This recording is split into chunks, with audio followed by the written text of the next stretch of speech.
heteroátomo.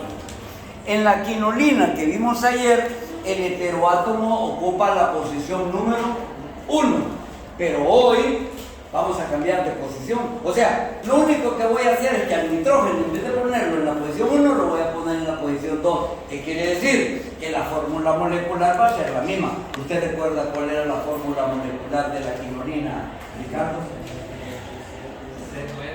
C9H7N. Esa era, ¿verdad? Ok, miren entonces.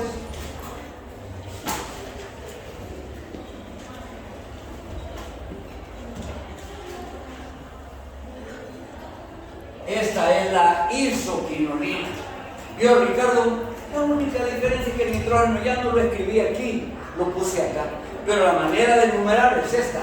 1, el nitrógeno ocupando la posición 2, 3 y 4, 5 y 6, y aquí tengo el carbono número 8.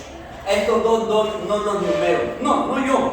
No se numeran. Porque pues, no hay hidrógenos sujetos a sustitución ahí, entonces no tiene sentido. Ok, vamos a decir, oigan bien, como el nitrógeno, y voy a hacer hincapié en algo aquí porque siempre es lo mismo. Cuando reviso el examen me desconcierta. Me dicen, hay que salir por allá, ¿ver? Entonces digo yo, ¿para la ventana o para la puerta? ¿Por dónde vamos a salir? Por allá, ¿ver? Entonces, señalan para allá y para allá, no sé. Miren, oigan bien, por favor, y yo ojalá de una vez por todas aprendieran. Cuando yo digo que el nitrógeno es más electronegativo, porque Pauling en su escala de electronegatividad le da un valor de 3.0 al nitrógeno, y Pauling en su escala de electronegatividad le da un valor de 2.1, Pauling en su escala de electronegatividad le da un valor de 2.1 al carbono, entiendo que si el nitrógeno... ¿Qué es eso de nuevo? Se oye como pueblerino. No, hombre. Vale. Yo pensé que ustedes habían quedado. No, hombre.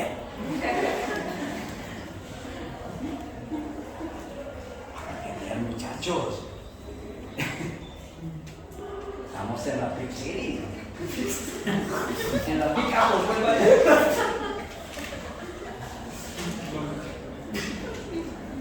Ok, muchachos. Miren, yo digo, oiga, Valesca, el nitrógeno es más electronegativo. Entonces los electrones se mueven así. Mire, Valesca, de aquí para allá. Del menos al más electronegativo. Entonces los electrones ahora van a quedar aquí, ¿ves? Van a quedar aquí, Valesca, ahí van a quedar. Los electrones fueron de aquí para allá. Entonces allá quedó la carga negativa y aquí quedó la carga positiva. Entonces aquí quedó la carga positiva. Por lo demás, este doble enlace todavía no lo he movido. Estos tampoco no los he movido. Ahora, quien se va a deslocalizar alrededor del sistema carbonado de la isoquinolina es la carga positiva, porque ya cansado estoy de decirles, la isoquinolina, al igual que la piridina y la quinolina, son sistemas pi deficientes, es decir, pobres en electrones. La manera en que yo digo que son pobres es con carga positiva. Una carga positiva quiere decir escasez de electrones. No es como en el caso del pirrol o del furano, del tiofeno y todo el montón de compuestos que vimos antes de piridina, que eran sistemas pi excedentes, que es lo que deslocalizábamos alrededor del sistema carbonado de un anillo. Carga negativa, pero aquí es carga positiva. Entonces, miren, voy a continuar. Présteme atención, Marilyn. Voy a decir, este par de electrón, ¿ven? Ahora se va a mover así, ¿ven?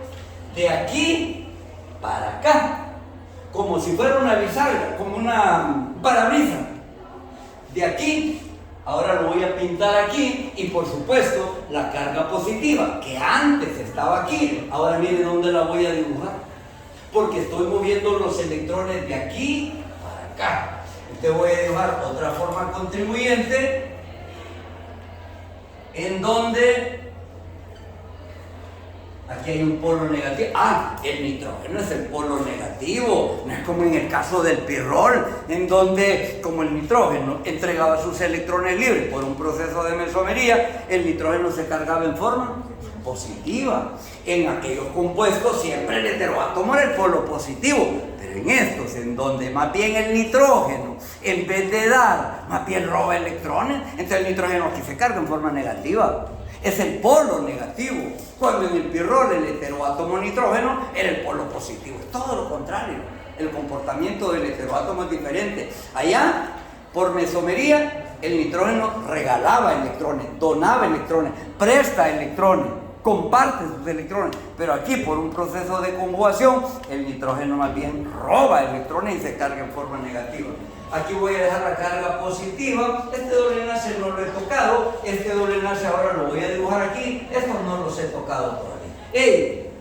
Cuando llego a este punto, oiga bien Pamela, cuando llego a este nivel, me encuentro en una encrucijada.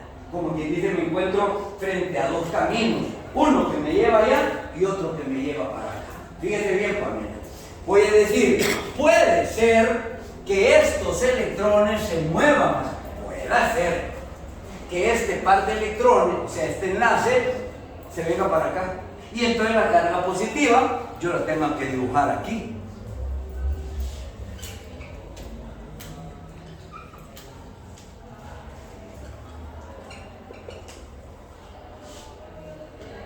Mire Pamela, este doble enlace, en vez de dibujarlo aquí, ahora lo voy a pintar acá. Entonces la carga positiva se movió hacia acá. Y ahora, como está tan cerca la carga negativa y la positiva, una anula a la otra. Digámoslo como dicen los libros. La carga negativa satura a la carga, así dicen los libros y yo repito porque estoy de acuerdo. Digo, esta carga negativa satura aquella carga positiva y ahora voy a dibujar el doble enlace aquí. Así que va a aparecer una forma contribuyente que no tiene carga. Es esta, ¿ves?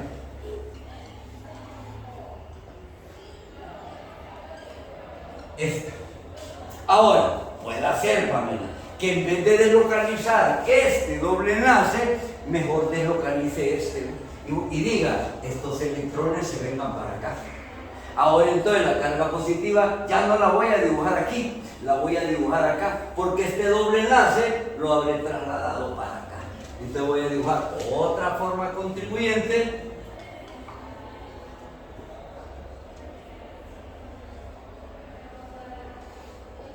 Así, este doble enlace ya no lo voy a dibujar aquí, lo voy a pintar acá y entonces la carga positiva la voy a dibujar aquí.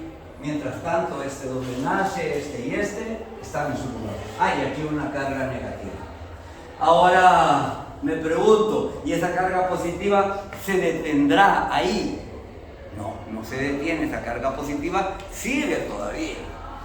Va a seguir deslocalizándose. El proceso de resonancia no termina aquí, el proceso de conjugación continúa. Ahora voy a decir, estos electrones se mueven hacia acá. Miren la flechita como siempre me lleva los electrones de aquí para allá. Y para donde va, ahí va la carga negativa. Porque electrones, ¿qué significan? Carga negativa. Y carga positiva, ausencia de electrones, pérdida, pobreza de electrones. ¿Por dónde va la lista? Ok. Ahí está el cuadro de notas, ¿verdad? Si acaso yo me confundí y le puse más, me avisa. O le puse menos, me dice también para hacer la corrección. Ok, ahora voy a decir, la nueva forma contribuyente va a tener siempre el polo negativo, este doble enlace ahora se viene para acá y la carga positiva queda ahí. Ya estoy a punto de terminar, porque ahora voy a decir, estos electrones se vienen así, miren, de allá para acá, y la carga negativa, ahora los electrones pasan de aquí a acá y la carga positiva la voy a dibujar aquí.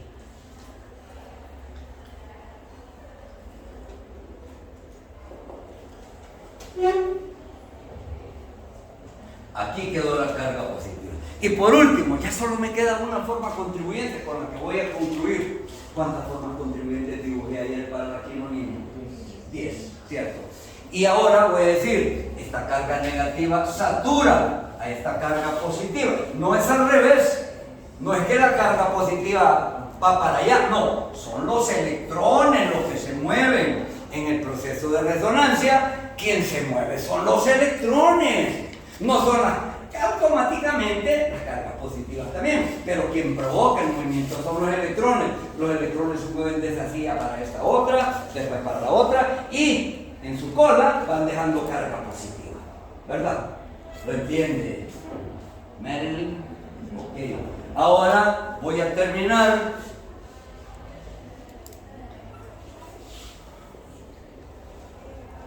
diciendo, aquí se va a formar un doble enlace. Y ahí terminé. Voy a numerar ahora cuántas formas contribuyentes pude dibujar. 1, 2, 3, 4, 5, 6, 8, 9, es cierto, y las encierro entre corchetes y voy a decir el híbrido de resonancia al cual estabilizan esas 9 formas contribuyentes, es así, ¿ve? Esto es el híbrido de resonancia de la isoquinolina. Habré cometido un error al dibujar ese par de electrones en el heteroátomo. ¿Por qué dice usted que no?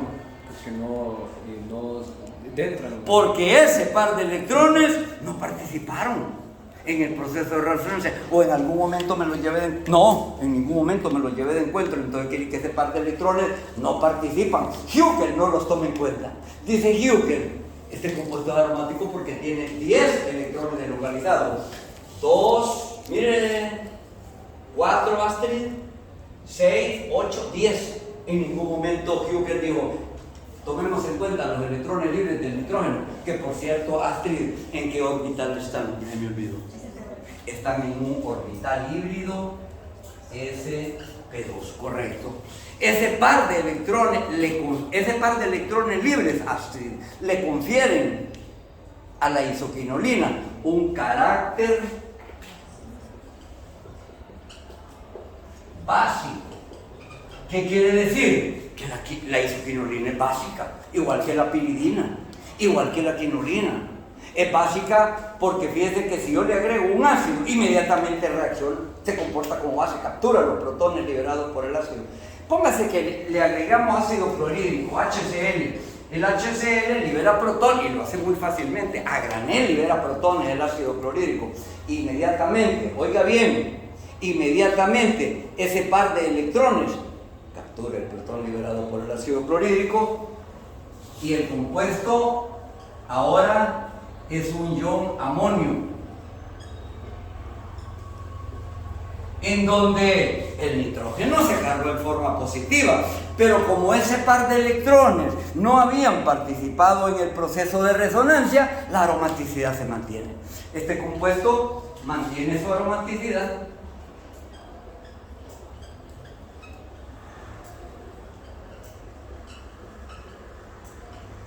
Si me preguntan, ¿este compuesto es aromático? Pues claro, es plano, es cíclico, posee resonancia.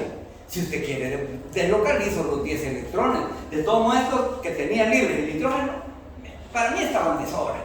Como quien dice, de adorno. Nunca los tomé en cuenta. Así que pueden estar o pueden no estar, y los 10 electrones con los cuales yo cumplo el número, no yo, el compuesto cumple con el número Huckel, ahí están los 10 electrones.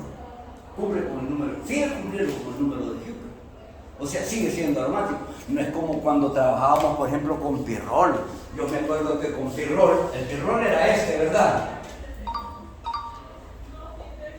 El problema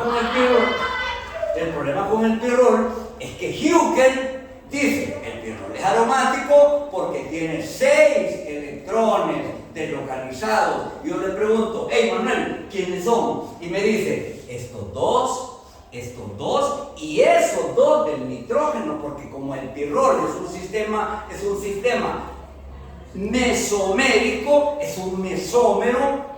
El nitrógeno aporta su par de electrones para cumplir con el número de Hückel. Hückel dice, este sistema es aromático porque hay 6 electrones, 2, 4 y 2, 6, pero en medio ácido, agrégale ácido clorhídrico al pirrol, inmediatamente el pirrol se protona. Y el par de electrones con el que Hückel contaba desapareció. Entonces ya esto no es aromático, perdió su aromaticidad. Miren qué gran diferencia. ¿Por qué esa gran diferencia? Porque el pirrol es un mesómero. Para poder cumplir con el número de Hückel, lo que llaman el sexteto aromático, esos electrones debían estar libres en el nitrógeno para que el nitrógeno los aportara. Como mesómero, los donara. Electrones libres y electrones free, mesomería. Pero acá, tal mesomería no existe. Ok, los espero, muchachos. Ahora sí, todos vieron su nota, ¿verdad? Sí, aquí está. Pásenme el cuadro de asistencia y el cuadro de notas. ¿Nadie tiene reclamos? La nota que está aquí es la que vieron ayer. Listo, perfecto.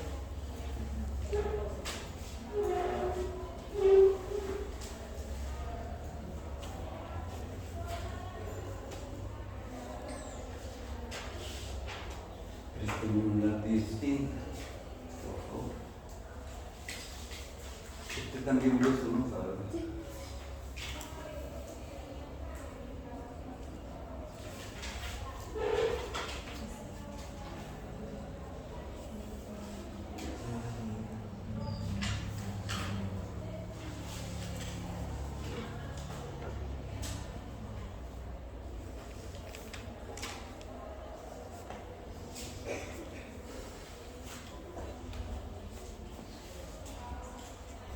Cuando hayan terminado me avisan para borrar algunas cosas que están en la pizarra.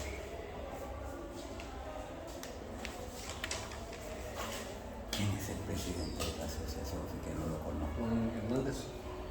También, ¿no se llama Juan Orlando? No, se llama Juan Hernández. Casi. Fue uno mío. Tiene idea. Pero seguramente en pandemia, porque yo no recuerdo a alguien que se llame así. Puede ser. Y buen alumno siquiera. Pues no sabría decirlo porque no en el ámbito académico no lo conozco. Porque yo siempre encapsulo a los estudiantes que son líderes como buenos estudiantes. Pero ayer me desengañé con 2. Son líderes estudiantiles, conmigo, no se puede. ¿Quién más está aquí? Aparte de usted. Nadie. No. Ya, muchachos, voy borrando todos. Ok, voy a borrar esto. Y voy a borrar esto.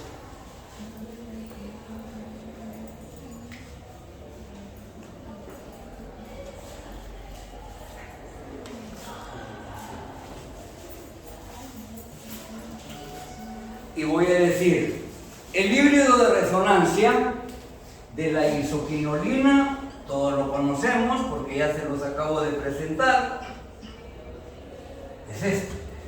Y voy a manera de mapa a ubicar dónde se localizan en las formas contribuyentes las cargas positivas. La forma contribuyente número 1 no tiene carga. La número 2, tiene una carga positiva en el carbono 1. Ahí está. La 3, tiene una carga positiva en este carbono, pero ese carbono, siéntese bien, tiene su nombre. Que como lo veo, me da la impresión que anda de pelada. Aquí no hay protones, ¿verdad? No hay hidrógenos que puedan ser sujetos a sustitución, entonces ahí no voy a poner la carga. Aquí, la carga positiva está en el carbono 3. No, ahí no hay carga. Aquí la carga positiva estaba en 5, aquí. Aquí la carga positiva estaba en 8, ahí. Aquí se volvió a repetir la carga positiva en el carbono 1. Y aquí ya no hay carga. Quiere decir que cuando un nucleófilo, ¿qué nucleófilo? Pongamos un grupo ciano. El grupo ciano es un nucleófilo con su carga negativa, ¿qué va a buscar? Carga positiva. Aquí voy a explicar una típica sustitución nucleofílica. El nucleófilo dice, puedo sustituir al hidrógeno del carbono número 5, o puedo sustituir el hidrógeno que está en el carbono número 8, pero mejor voy a atacar al carbono número 1, que no tiene una, sino doble carga positiva. ¿Dónde está la mayor concentración de carga positiva? En el carbono 1, quiere decir que el producto aquí va a ser único. Va a ser el producto sustituido en el carbono 1. Pero no es como el caso de ayer. Usted recuerda el caso que vimos de la quinolina. En la quinolina el nucleófilo podía atacar o bien a la posición 2 o a la posición 4, aunque hablamos que preferiblemente a la 4 y explicamos por qué. Pero en este caso el producto no va a estar como una mezcla, va a ser un producto único, que es el compuesto derivado sustituido en el carbono número 1. Correcto, los espero.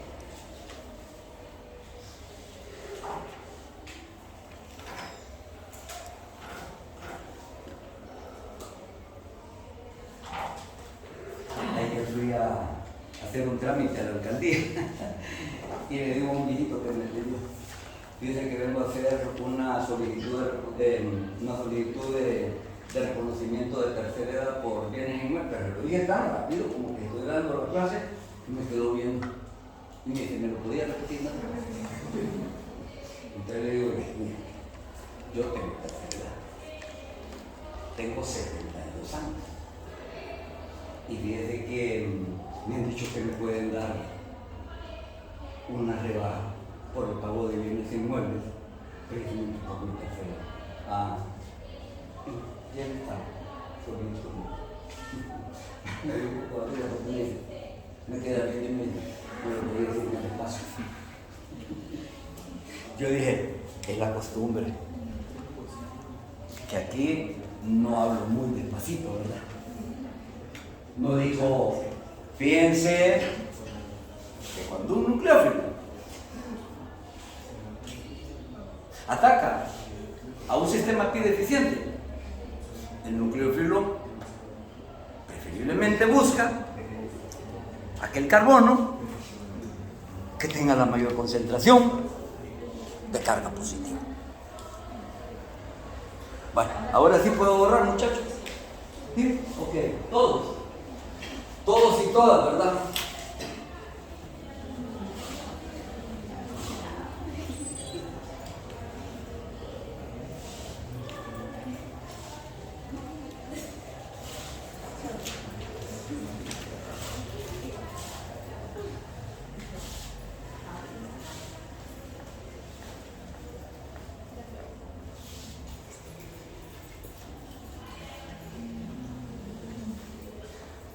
Ok, yo creo que no es necesario, ¿verdad?, que cambie de nucleófilo y diga, fíjense que en vez de un grupo ciano podíamos utilizar un grupo metóxido, que también es un nucleófilo, o podríamos utilizar un ion acetato, que también es un nucleófilo, o podríamos utilizar un ion amino, que también es un nucleófilo, o podríamos utilizar un ion cloruro, que también es un nucleófilo, o podríamos utilizar un ion hidruro, que también, no creo que valga la pena eso, ¿verdad? Poner diferentes nucleófilos para explicar que el nucleófilo siempre va a atacar la posición número 1 en el anillo de isoquinolina, y en el de quinolina, la posición 2 y la 4, aunque preferiblemente la 4, ¿verdad?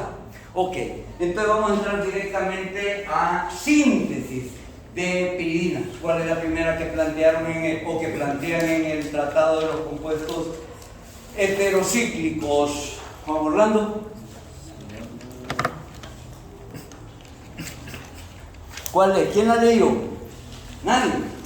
Ok, es la síntesis de Skraup. Se escribe Skraup. Skraup era un científico checoslovaco. sea, nació en Checoslovaquia. Y su nombre es, miren, Zdenko Hans Skrau. Ese es el nombre completo de este investigador. ¿Cómo nos enseña Skrau que podamos sintetizar un sistema de quinolina? Porque vamos a empezar con quinolina. Vamos, creo que 2, que 3 o algo así, síntesis. Aunque algunas no están ahí en el tratado de los compuestos heterocíclicos, algunas se las voy a traer aparte. Voy a sacar fotocopia y se las voy a dar. Creo con $2 que les voy a dar aparte. Entonces vamos a empezar con la síntesis de Skrau para sintetizar un anillo de quinolina. ¿Y qué dice Skrau? ¿Cómo nos enseña Skrau a sintetizar un anillo de quinolina? Dice, a nivel de laboratorio utilicen anilina. Todos conocen la anilina, ¿verdad? La anilina es una amina primaria. ¿Cuál es la estructura de la anilina? Vaya, se lo voy a decir con el nombre que le da la IUPAC, fenilamina. Entonces, dibujamos la estructura de la anilina, entendiendo que la anilina, como tiene un grupo amino, ese par de electrones seguramente va a buscar una carga positiva y yo le voy a proveer la carga positiva. Ahora, desde un principio me viene una inquietud, fíjense, y es pensar que en vez de una amina primaria pudiéramos utilizar una amina secundaria, o sea, poner en vez de uno de sus hidrógenos un grupo R, un grupo isopropilo, un grupo termotilo, lo que ustedes quieran, un grupo R. No sé si cabrá esa posibilidad de que el nitrógeno tenga un grupo R. De momento no lo voy a poner, pero al final voy a volver con esta inquietud. Entonces lo voy a dejar como amina primaria, RNH, más bien ARNH2, grupo fenilo unido a este. Este es un nucleófilo. Ahora, ¿con qué dice Hans Skrau que hagamos reaccionar la anilina? Marilyn. ¿Ah? Con una acroleína. ¿Con una qué?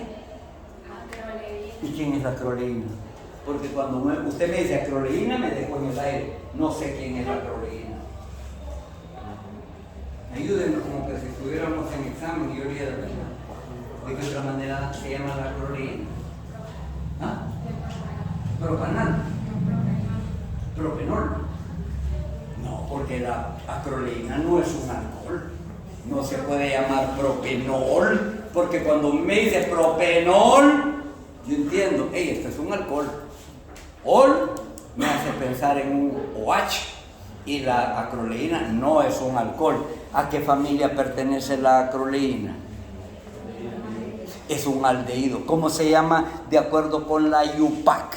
Ayúdeme, porque yo no entiendo eso de acroleína. Propenal. ¿No será necesario decir 2-propenal? No. ¿Por qué no? Porque el doble enlace, carbono-carbono, no, parece ambigüedad. El doble enlace tiene que estar entre el carbono 2 y 3. ¿Por qué cree usted eso? Por estabilidad. ¿Ah? Por estabilidad. Por la estabilidad. ¿Qué tiene que ver la estabilidad en esto? No, Alejandro. Miren, si fuera propanal, sería esto, CH3, CH2, COH. Porque cuando a mí me dicen propanal, esa terminación al me suena a aldehído. Y ese es el propanal. Propanal, ya.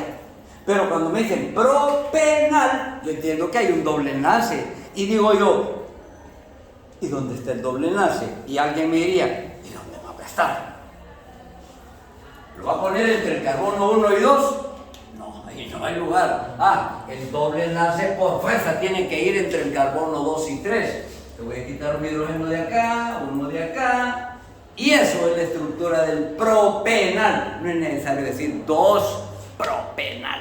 Sencillamente propenal. O como le dice allá atrás su compañera Marilyn, acroleína. Bueno, la voy a dibujar aquí. CH2, doble enlace, CH, COH. ¿Qué medio catalítico favorecerá esta reacción? Ácido. ¿Para qué le voy a agregar un medio ácido? ¿Para qué creen ustedes que voy a utilizar ácido sulfúrico como catalizador? Ayúdenme. ¿Ah? Para crear un OH. ¿Y qué hago yo con crear un OH? ¿De qué me sirve? Usted me dice, formemos un OH. Y yo digo, ¿y para qué quiero yo un OH? A mí el OH no me sirve. Lo que me va a servir es... ¿Qué me va a servir? El movimiento de... ¿Qué me va a servir? La carga positiva que se va a formar en el carbono. Porque yo sé que el grupo carbonilo se va a disociar. El oxígeno se va a cargar en forma negativa y al quedar negativo, en medio ácido, se va a convertir en un OH. Es cierto que se va a formar el OH, se va a formar. Pero a mí el OH no me importa, ¿sabes lo que me interesa? La carga positiva que va a quedar acá. Pero esa carga positiva que se forma en ese carbono 1, inmediatamente por un proceso de resonancia, entre paréntesis, conjugación, se deslocaliza. ¿Y a dónde va a parar? El carbono de abajo. La carga ¿El positiva. carbono de abajo? Sí, la carga positiva. Este carbono de abajo tiene número 1, 2, 3. O si usted no quiere nombrarlo de acuerdo a la IUPAC, diga alfa, beta. Entonces la carga positiva por un proceso de resonancia se va a deslocalizar de aquí para allá y va a venir a parar aquí. Digamos que al carbono 3, o si usted quiere llamarle al carbono beta, pues al carbono beta. Y ahí es donde la voy a utilizar, porque el nucleófilo está esperando la carga positiva en el carbono beta para entregar sus electrones y formar un enlace de coordinación nitrógeno-carbono. Así que aquí el producto lo vamos a ver así. Aquí hay un hidrógeno. Aquí me va a quedar NH2, carga positiva.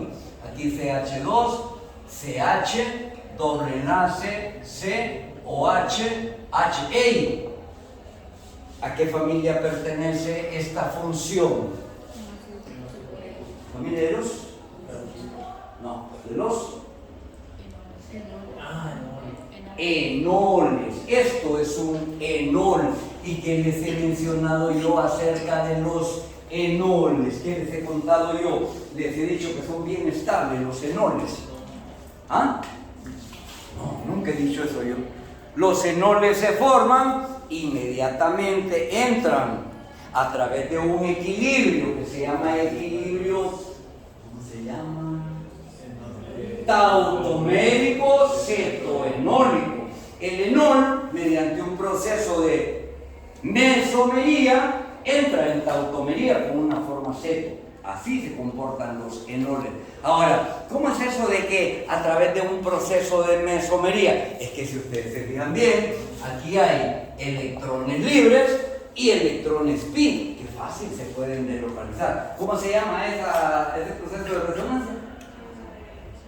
Mesomería. Miren, voy a deslocalizar estos electrones libres así, como dice Juan Orlando, de arriba para abajo, y luego estos se mueven más abajo todavía, hasta aquí vienen a darme. Entonces este carbono alfa va a quedar con una carga positiva, no. Mire la flechita, va para abajo. ¿Qué va a quedar entonces aquí abajo?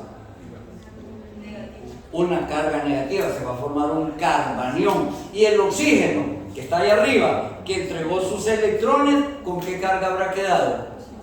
Positiva. Entonces se va a dar una reacción al interno de la estructura, una reacción ácido-base.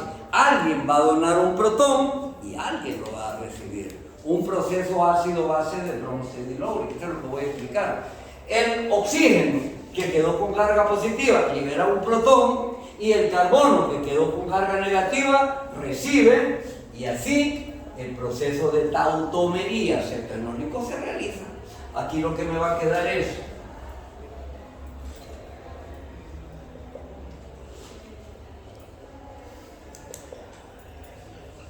Aquí ya no va a quedar CH, va a quedar CH2. Aquí va a quedar doble enlace O. Ya no hay hidrógeno. El hidrógeno que estaba aquí, lo estoy viendo acá, ¿ven?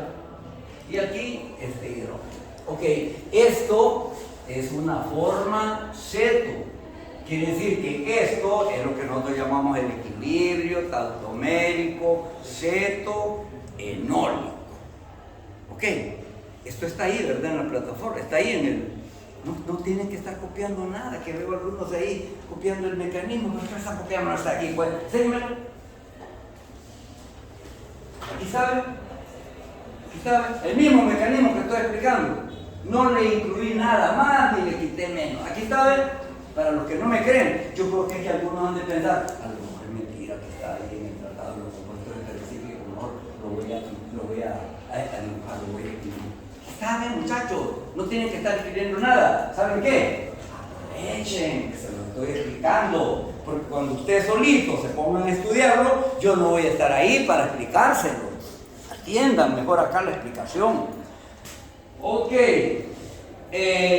Ya tengo el equilibrio tautomérico. Si quieren, hasta se los escribo.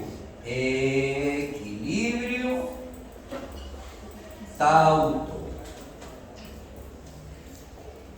Mérico, ceto, enólico.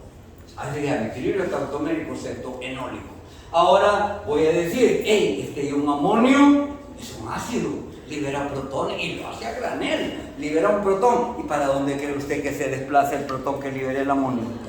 Para el grupo carbonilo. Recuerda que el grupo carbonilo es polar. El oxígeno, al quedar negativo, captura el protón proveniente del nitrógeno, se convierte en un grupo OH, aunque a mí el grupo OH de momento no me sirve. Lo que me va a servir es la carga positiva. ¿Dónde quedó la carga positiva, Astrid? En el carbono. ¿Y para qué me va a servir esa carga positiva, Astrid? Julia, ¿para qué me va a servir? ¿Usted leyó el mecanismo? Léalo. Pero antes de venir a clase, ¿usted lo leyó? ¿Ah? Para anillar, correcto. Entonces voy a decir, el equilibrio convierte al amonio en un carbocatión. Y ese carbocatión me va a servir para anillar. Entonces aquí voy a tener NH con un par de electrones.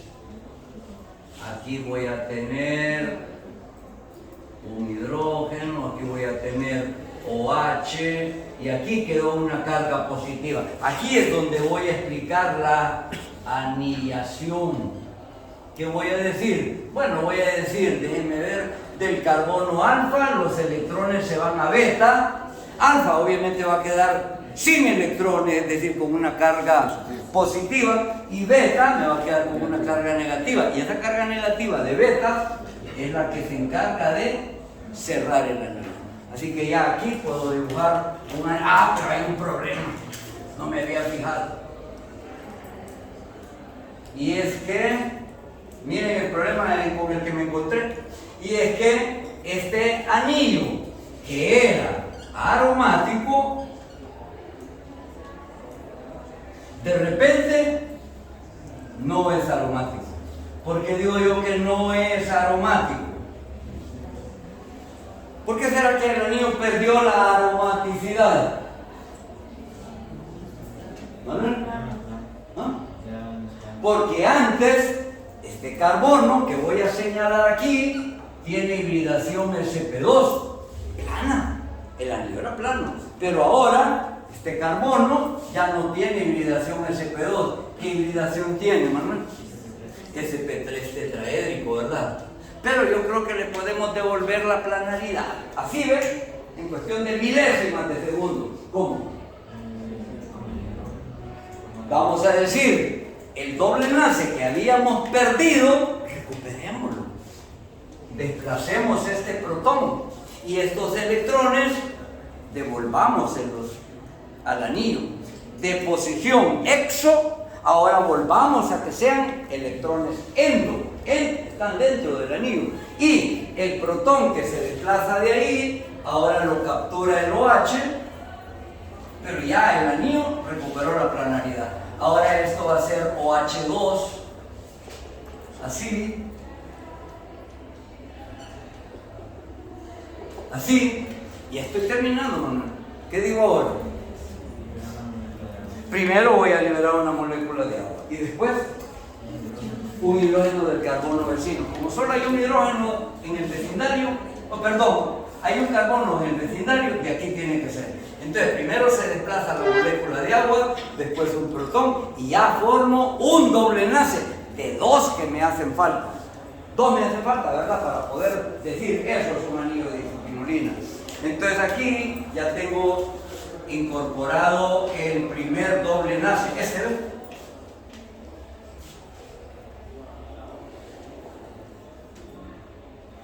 Y ahora, Manuel, ¿qué digo? Para terminar, el último paso. ¿No? Voy a oxidar en el entendido que voy a eliminar hidrógeno.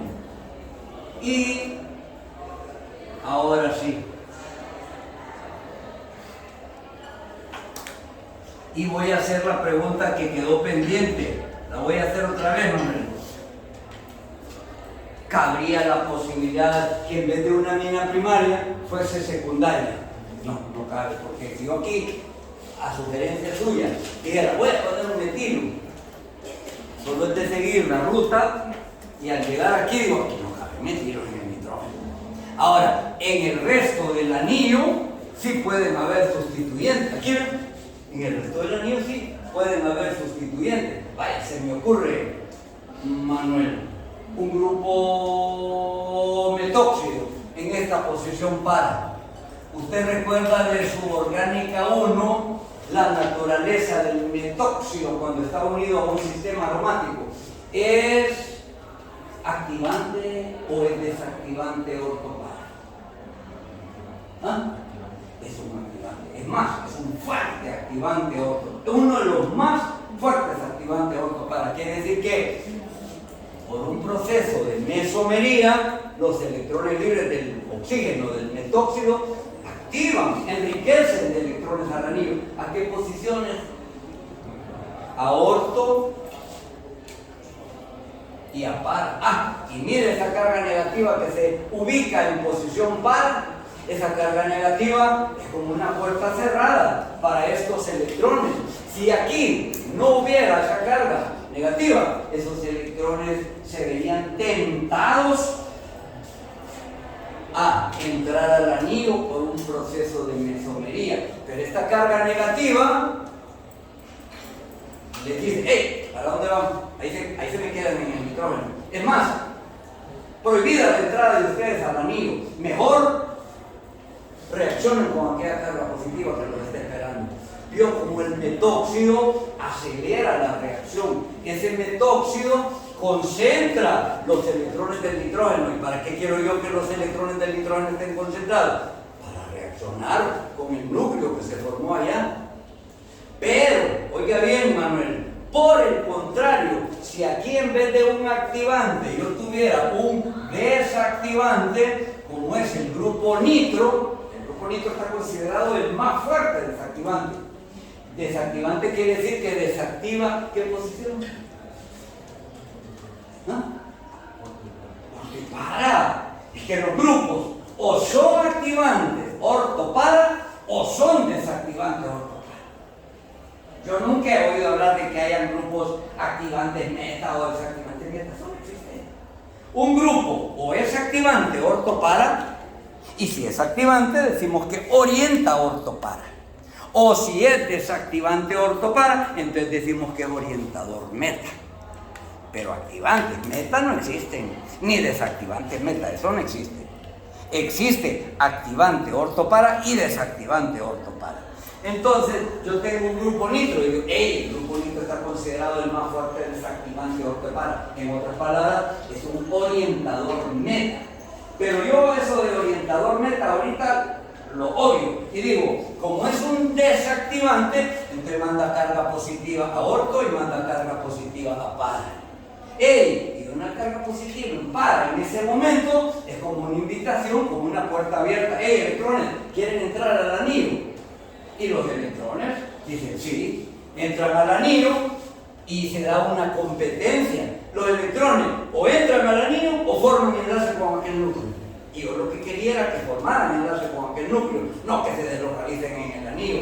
Así que un grupo desactivante, así como ese grupo nitro que yo lo puse en par, un vino podría haber puesto en oro, me había dado casi lo mismo. Entonces, este grupo, por el contrario, desacelera la reacción, porque ¿a qué manda? ¿A qué es lo que hace? ¿A qué induce? A que estos electrones no estén concentrados en el nitrógeno, sino que más bien entren al anillo, se deslocalicen. Y cuando esta carga positiva dice, hey, ¿dónde están los electrones del nitrógeno? Los dichosos electrones andan dando vueltas alrededor del anillo. Eso desacelera la reacción, o sea, hace que la reacción sea más lenta, más difícil. Así que yo, en vez de tener en el anillo de anilina un desactivante, yo prefiero tener un activante, y particularmente en orto o en par. Ok, los espero. Por si quieren, o quieren que les dicte un breve resumen de unos 2 o 3 renglones, o no les gusta a ustedes copiar. Parecen niños de primaria. Profe, ¿a quién nos va a dictar? Escriban. En la síntesis de Stroud, con esto voy a terminar. En la síntesis de Stroud,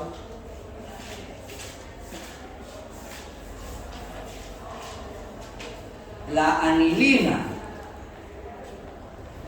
puede tener un grupo activante, entre paréntesis, ejemplo, un metoxi, un CH3O negativo. Este es un ejemplo de un grupo activante que acelere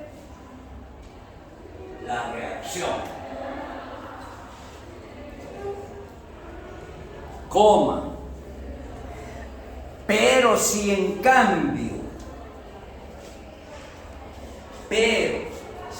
cambio lo que hay en el anillo de anilina es un desactivante, entre paréntesis, por ejemplo, un grupo NO2, entonces la reacción se verá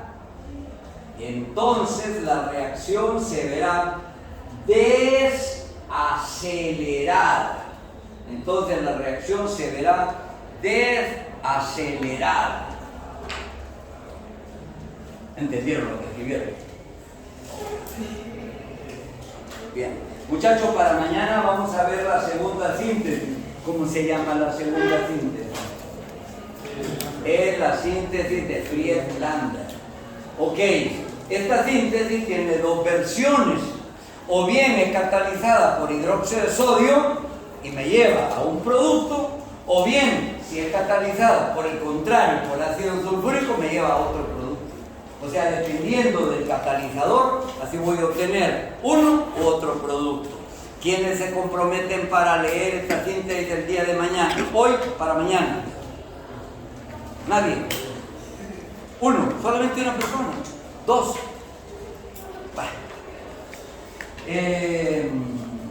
¿Usted cree que mañana me puede ayudar a dar la clase?